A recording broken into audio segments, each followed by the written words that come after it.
எல்லோருக்கும் வணக்கம். நான் உங்கள் தோழி ரம்யா. ஃப்ரெண்ட்ஸ், இன்றைக்கி இந்த வீடியோவில் போட் நெக்கில் ஒரு நெக் டிசைன் வந்து பார்க்கலாம். நான் ஃப்ரண்ட்டும் ஸ்லீவும் வந்து ஸ்டிச் பண்ணி வச்சுட்டேன். இப்போ இந்த ஸ்லீவில் பார்த்திங்கன்னா ரெட் கலர் வந்திருக்குல்ல, சாரியோட பார்டரும் வந்து ரெட் கலரில் தான் இருக்குது. இந்த ரெட் கலர் வச்சு நம்ம வந்து டிசைன் பண்ண போகிறோம். இந்த சாரியில் இருக்கிற பார்டரும் நான் வந்து யூஸ் பண்ணிக்க போகிறேன். சில்க் காட்டன் வந்து இதுக்கு கொடுக்க போகிறேன். நீங்கள் வந்து போட் நெக்குக்கு என்ன அகலம் கொடுக்குறீங்களோ அந்த அகலம் வந்து வச்சுக்கலாம். நான் வந்து 3.25 வந்து வச்சுருக்கேன். நெக்கோட இறக்கமும் 3 இன்ச் வந்து வச்சுருக்கேன். அதுக்கு கீழே வந்துட்டு ஒரு மேலேருந்து கீழே வரைக்கும் ஃபுல் நெக்கோட இறக்கம் வந்து 9 இன்ச் வந்து நான் கொடுத்துருக்கேன். அதுக்கு தகுந்த கேன்வாஸ் வந்து நம்ம வந்து எடுத்துக்கலாம். கேன்வாஸ் கொடுக்குறீங்க அப்படின்னா எப்போவுமே வந்து லைனிங்கில் கட் பண்ண வேண்டாம், கேன்வாஸில் கட் பண்ணி எடுத்துக்கலாம். இப்போ இந்த சென்டரில் ஒரு 2 இன்ச் வந்து நான் கேப் வந்து விட்டுக்கிறேன். அந்த இடத்துல வந்து நம்ம ஊக்கு வந்து வைக்கிற மாதிரி இருக்கும். அதுக்கு கீழே உங்களோட நெக் என்ன அளவுக்கு தேவையோ அந்தளவு வந்து எனக்கு வந்து கொடுத்துக்கோங்க. அதே அளவு தான் அகலம் வந்து நான் கொடுக்குறேன். மேலே நம்ம நெக்கோட அகலம் என்ன கொடுத்துருக்கோமோ கீழே டிசைனுக்கோ அதே அகலம் தான் நான் வந்து கொடுக்க போகிறேன். இப்போ இதை வந்து ஒரு ஸ்கேல் வச்சு மார்க் பண்ணிக்கலாம்.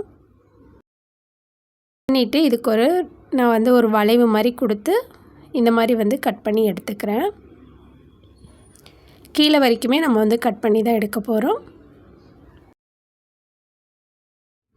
கீழே லைனிங்கில் மார்க் பண்ண அதே அளவு வச்சு நான் வந்து கேன்வாஸ்லேயும் வந்து மார்க் பண்ணிக்கிறேன்.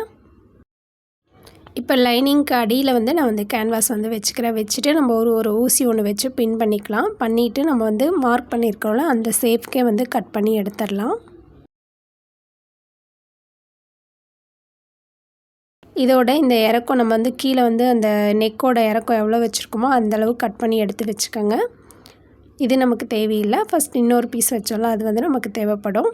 இப்போ வந்து நம்ம இதில் இந்த சேஃபுக்கு எக்ஸ்ட்ரா இருக்கிற கேன்வாஸையும் நம்ம வந்து கட் பண்ணி வந்து எடுத்துக்கலாம்.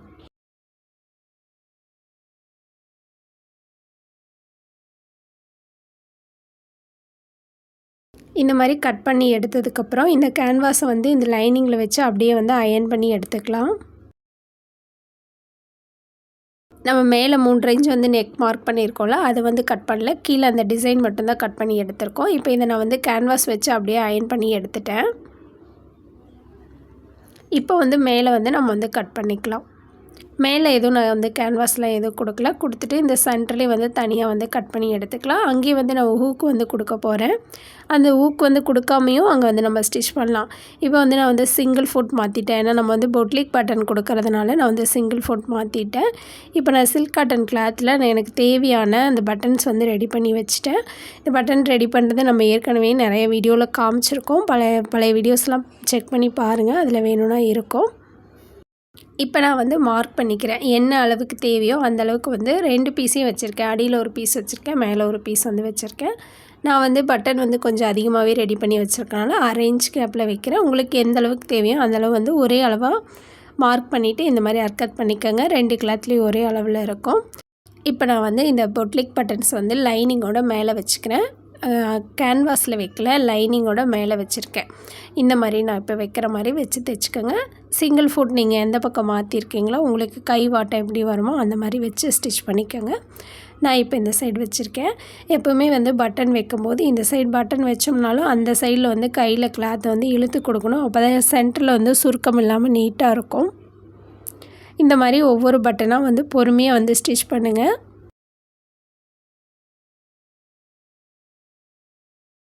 என்னோடய சேனல் நீங்கள் இப்போ தான் ஃபஸ்ட் டைம் பார்க்குறீங்கன்னா ப்ளீஸ் சப்ஸ்கிரைப் பண்ணிக்கோங்க. பக்கத்தில் இருக்க பெல்லை கிளிக் பண்ணி ஆல் கொடுங்க. அப்போ தான் உங்களுக்கு நோட்டிஃபிகேஷன் வரும். நான் எப்போல்லாம் வீடியோஸ் போடுறேனோ அப்போ மிஸ் பண்ணாமல் பார்க்கலாம்.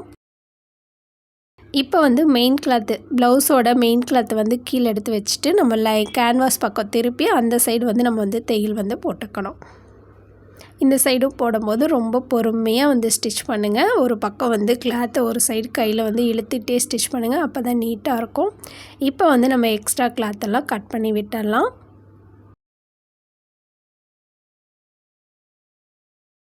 பண்ணிவிட்டு இடையில அர்க்கத் பண்ணிக்கோங்க. கொஞ்சம் திருப்புறக்கு நல்லா ஈஸியாக இருக்கும்.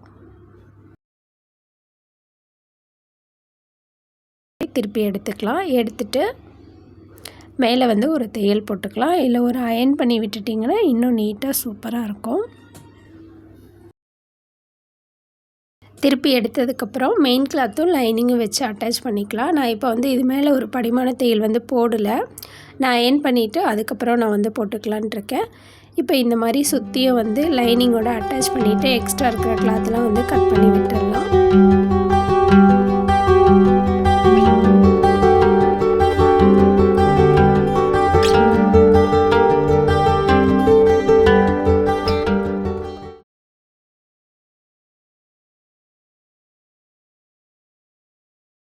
இப்போ ஒரு சைடு வந்து நம்ம ரெடி பண்ணிட்டோம். இன்னொரு சைடும் நான் வந்து அதே மாதிரி ரெடி பண்ணிவிட்டு உங்கள்கிட்ட நான் காட்டுறேன். இப்போ வந்து நம்மளோட 2 பீஸும் வந்து ரெடி ஆயிடுச்சு. இப்போ இதுக்கு வந்து மேலே வந்து ஒரு தையல் வந்து போட்டுக்கலாம். நான் வந்து அயர்ன் பண்ணிட்டேன். ஃபஸ்ட்டு ஒரு தடவை வந்து அயர்ன் பண்ணிவிட்டு வந்துட்டேன். அயர்ன் பண்ணிட்டீங்க அப்படின்னா சுருக்கம் இல்லாமல் நீட்டாக இருக்கும். இதில் இந்த கலர் பார்த்திங்கன்னா நல்லா சூப்பராக இருந்தது. நல்ல கான்ட்ராஸ்ட்டாக ரெட் கலர் அப்படிங்கிறதுனால நல்ல பிரைட்டாக இருந்தது. இப்போ நம்ம நெக்கோட இறக்கத்துக்கு போக கீழே வந்து நம்ம ஒரு பீஸ் கொடுக்கணும்ல, அதுக்கு வந்து நான் அந்த சாரியில் ப்ளவுஸில் இருந்த அந்த கரையை வந்து நான் வச்சுக்க போகிறேன். ரெட் கலரில் கரை வந்து ரொம்ப சூப்பராக கொஞ்சம் பெரிய பார்டராக இருந்தது. அந்த பார்டரை வந்து நம்ம வந்து இங்கே கொடுத்துக்கலாம்.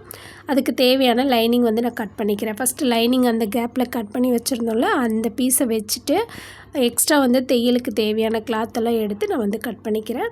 இப்போ வந்து ஒரு கரை மட்டும் வச்சோம் அப்படின்னா நம்ம அந்த ஹைட் வந்து பத்தாது. அதனால் நான் 2 கரையும் ஜாயின் பண்ணிவிட்டு அதுக்கு தேவையான துணியை நான் வந்து கட் பண்ணி எடுத்துக்கிறேன்.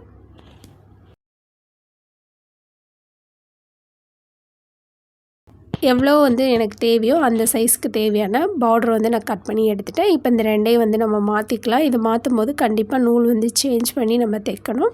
ப்ளவுஸோட கலர்லேயே நூல் வந்து போடக்கூடாது. இப்போ மேலே வந்து ஒரு படிமான தையல் நீட்டாக வந்து போடுறதுனாலும் போட்டுக்கலாம். 2 தையல் நான் வந்து போட்டுக்கிறேன் உள்ளே.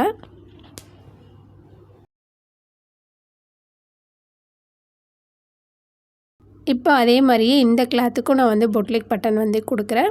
லைனிங்கில் ஃபஸ்ட்டு அட்டாச் பண்ணிவிட்டு அங்கே வச்சு திருப்பும்போது இந்த பிசுறுலாம் நமக்கு வந்து உள்ளே போயிடும், நீட்டாக இருக்கும். அதுக்காக தான் நீங்கள் வந்து ஃபுல்லாக ஃபினிஷ் பண்ணிவிட்டு இந்த பட்டன்ஸ் வந்து மெயின் கிளாத்தில் அடியில் வச்சு தைச்சிங்க அப்படின்னா இந்த பிசுறுலாம் வந்து வெளியில் தெரியும், அவ்வளோவா நல்லா இருக்காது. அதனால் இந்த மாதிரி தைச்சி பாருங்கள், ரொம்ப ஃபினிஷிங் நல்லா நீட்டாக இருக்கும். இப்போ வந்து திருப்பி இந்த கிளாத்தை வந்து மெயின் கிளாத்தில் வச்சு அட்டாச் பண்ணிக்கலாம். அட்டாச் பண்ணிவிட்டு எக்ஸ்ட்ரா இருக்கிற கிளாத்தெல்லாம் கட் பண்ணி விட்டுட்டு திருப்பி மேலே வந்து ஒரு படிமான தையல் வந்து போட்டுக்கலாம்.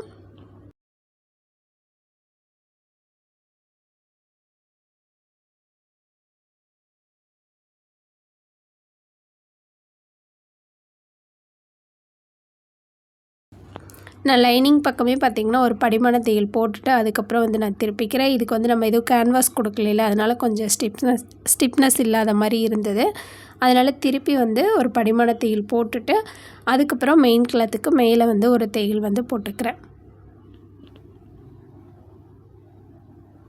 இப்போ சுற்றியும் தையல் போட்டுக்கலாம். போட்டுட்டு நான் வந்து ஓவர்லாக் வந்து போட்டு எடுத்துட்டேன். பிசுறு இல்லாமல். நீங்கள் ஓவர்லாக் இல்லை அப்படின்னா மடித்து தைச்சிக்கோங்க.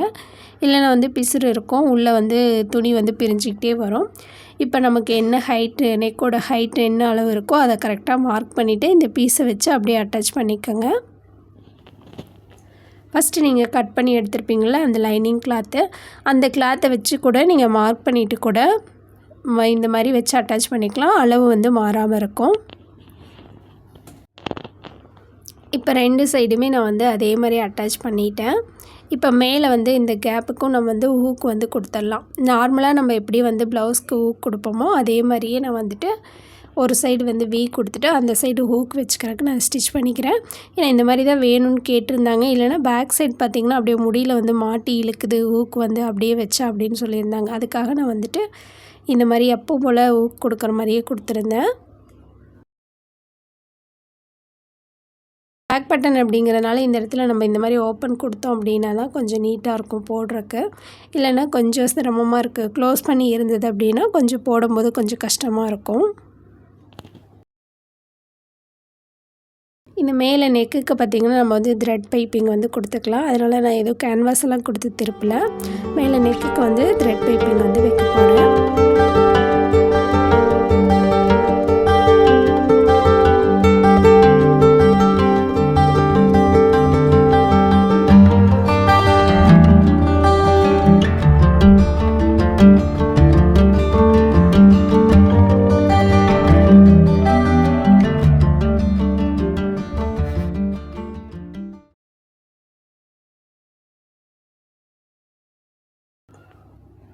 எந்த இடத்துலலாம் பிசுறு இல்லாமல் இருக்கோ அந்த சைடில் கரெக்டாக மடித்து தைச்சிக்கோங்க. ஏன்னா நம்ம அந்த இடத்துல வந்து ஃபினிஷிங் கரெக்டாக முடிச்சு வச்சுருப்போம். இப்போ அந்த இடத்துல வந்து பிசுரோடு கட் பண்ண முடியாதுல்ல, அதனால. இப்போ இந்த நம்ம பைப்பிங் கொடுக்கறக்காக நான் வந்து சில்க் காட்டன் வந்து எடுத்திருக்கேன். த்ரெட் பைப்பிங் தான் கொடுக்க போகிறேன். நான் வந்து சிங்கிள் ஃபுட்லேயே தான் டபுள் ஃபுட்லேயே தான் கொடுக்க போகிறேன். சிங்கிள் ஃபுட் வந்து நான் வந்து மாற்றிக்கிட்டேன். எப்பவும் போலயே இப்போ நம்ம பைப்பிங் வைப்போம்ல, அதுக்கு வந்து நார்மலாக கிராஸ் பீஸ் ஜாயின் பண்ணி நம்ம வந்து ஒரு சைடு மடித்து தைப்போம்ல, அந்த மாதிரி நான் வந்து ஸ்டிச் பண்ணி எடுத்துக்கிறேன்.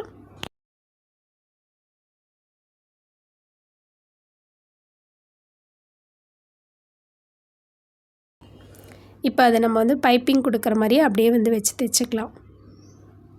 தைச்சிட்டு அதுக்கப்புறம் வந்து த்ரெட்டை உள்ளே கொடுத்து மடித்து வந்து நம்ம தைச்சிக்கலாம். இதுவும் ரொம்ப ஈஸியாக இருக்கும். இந்த மாதிரி நீங்கள் வந்து த்ரெட் பைப்பிங் வந்து ட்ரை பண்ணி பாருங்கள். இப்போ வந்து நம்ம இந்த உள் வந்து கட் பண்ணி விட்டுட்டு ஸ்மால் கட் போட்டுக்கலாம். இந்த மாதிரி போடும்போது துணி வந்து இழுத்துக்கிட்டு இருக்காமல் நீட்டாக இருக்கும், அதுக்காக தான்.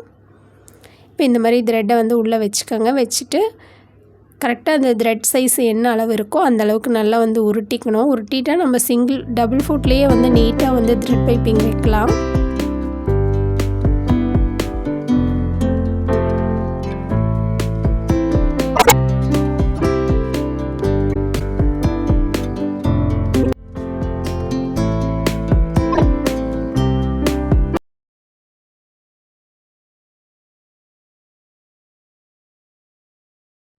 நான் வந்து பேக் சைடு நெக்குக்கும் ஃப்ரண்ட்டுக்கும் எல்லாத்துக்கும் வந்து த்ரெட் பைப்பிங்கே வந்து கொடுத்துட்டேன். இப்போ நம்ம வந்து இன்னொரு தையல் போட்டுக்கலாம். பாருங்கள், நீட்டாக வந்திருக்கு. நல்லா சன்னமாக ரொம்ப சூப்பராக ஒரே மாதிரியே வந்து த்ரெட் பைப்பிங் வந்து அழகாக வந்திருந்தது. நம்மளோட சேனல்லையே ஏற்கனவே வந்து த்ரெட் பைப்பிங் வந்து எப்படி போடணும்னு சொல்லி நான் கொடுத்துருக்கேன். இப்போ இதோட சென்டரில் பார்த்திங்கன்னா நான் பேக் சைடு வந்து ஹூக் வந்து ஹூக் வைக்கிறதுக்காக கட் பண்ணி சென்டரில் ஹூக்கும் கொடுத்துட்டேன். கண்டிப்பாக இதே மாதிரியே நீங்களும் வந்து ட்ரை பண்ணி பாருங்கள். இந்த ப்ளவுஸ் டிசைன் வந்து எப்படி இருக்குதுன்னு சொல்லிவிட்டு கீழே வந்து மறக்காமல் கமெண்ட் பண்ணுங்கள். சேனலுக்கு புதுசாக இருந்தீங்கன்னா ப்ளீஸ் சப்ஸ்கிரைப் பண்ணி சப்போர்ட் பண்ணுங்கள். நெக்ஸ்ட் வீடியோவில் பார்க்கலாம். தேங்க்யூ ஃப்ரெண்ட்ஸ், பாய்.